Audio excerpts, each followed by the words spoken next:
there judgment before Christ comes? Bakit po mayroong paghukom bago dumating ang ating Panginoon? Doesn't God know who's saved and who's Di ba lost? alam na ng Diyos yung sino maliligtas at hindi? This is part of the controversy between good and Ito evil. po ay bahagi ng dakilang panggalian sa pagitan ng masama at mabuti. Let's recall that the Bible says Atin pong muling alalahanin ang sinabi ng Biblia that God created Lucifer na nilikha ng Panginoong Diyos ang isang anghel na pangalan ay Lucifer, as a being of dazzling brightness, na isang nilalang na mayroong napakaluwalhating liwanag, but he rebelled against God, ngunit siya ay naghimagsik laban sa Diyos. and he led the universe into disobedience. At inangay niya ang buong sansinukob sa pagsuway. Let's read about his fall in Isaiah 14, Atin verse pong basahin ang 1. kanyang pagkahulog sa Isaias, kabanatang 14, talatang 12 hanggang 14. How you are fallen from heaven, O Lucifer, Anak, nahulog ka mula sa langit o mula sa umaga, son of the morning. anak ng umaga. For you have said in your heart, At sinabi mo sa iyong sarili, I will ascend into heaven. ako'y sasampan noon sa langit, I will exalt my throne above the stars of God. aking itataas ang aking luklukan sa itaas ng bituin ng Diyos.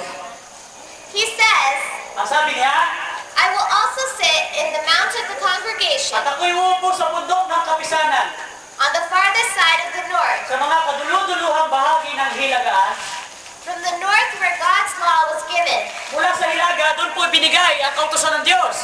Satan wanted to be a lawgiver. Si Satanas po ay maging gustong tagabigay ng kautusan.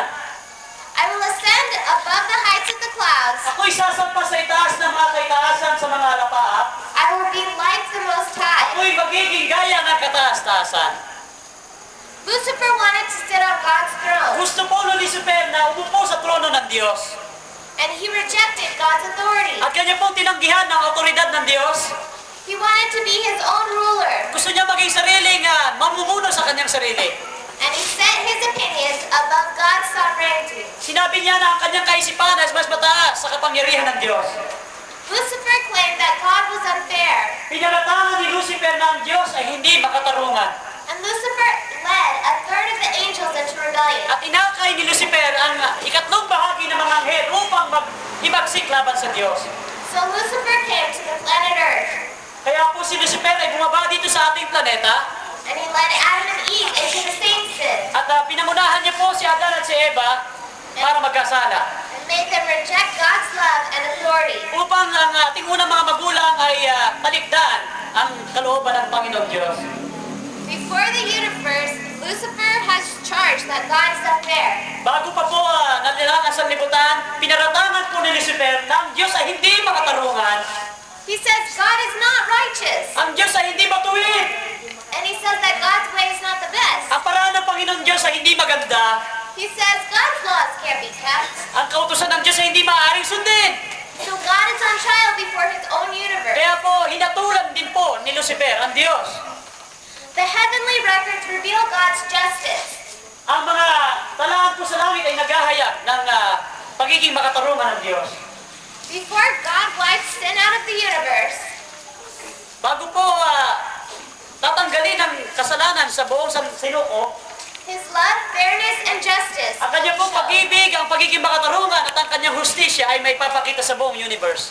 The universe will see May kita ng buong universe that God loves us so much na mahal tayo ng ating Panginoon Diyos. that he's done everything possible At ginawa niya ang lahat ng posibleng paraan to save every human. para iligtas po ang bawat tao.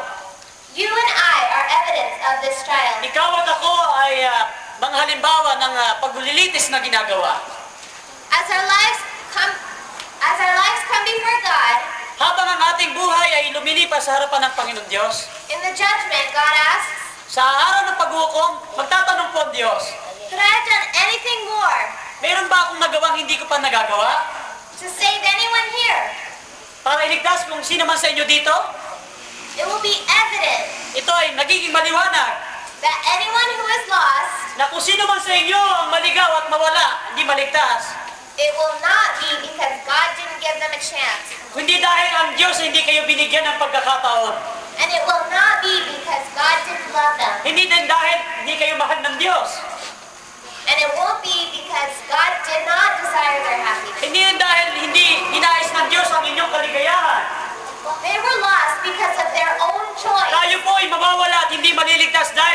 sariling pagpili. They chose to reject God's love and Pinili po justice. nila ang tanggihan ng pag-ibig ng Diyos. They rejected His sovereignty and authority, Ay, and they wanted to be their own God.